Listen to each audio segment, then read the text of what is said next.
David had grown up as a shepherd boy. He grew up taking care of his father, Jesse's sheep, and David understood what it meant to be a shepherd. And he finds himself seeing out in the wilderness all these sheep and all these shepherds, and he's reminded of a time in his own life when he'd been that shepherd taking care of sheep, and now he was the sheep and he needed a shepherd. And so he remembers who the Lord is, and he says, "You are, Lord, my shepherd."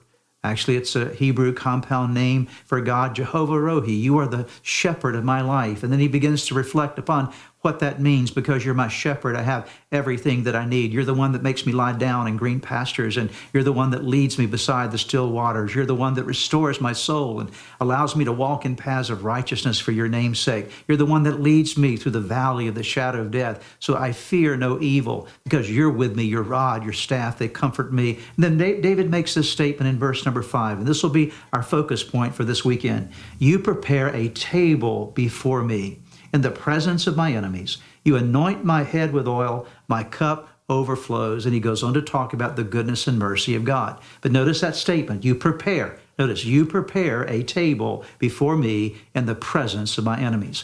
I want to talk to you this weekend about preparation.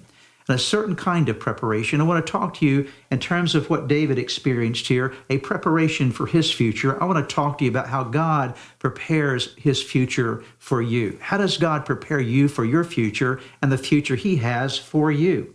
See, David had this understanding that shepherds take care of and prepare for their sheep. And I'm going to share with you 3 very important lessons this weekend that I think will be extremely helpful as you and I think about our future. Because our future thoughts can be very intimidating.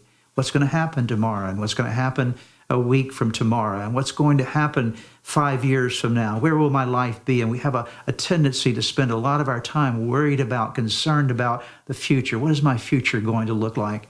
And what I want to do today is to bring you into David's life and to actually bring you, more importantly, into God's perspective of your life, so that today you can have this recognition that God has you right where you need to be, and he has a future plan for you that's perfect for your life.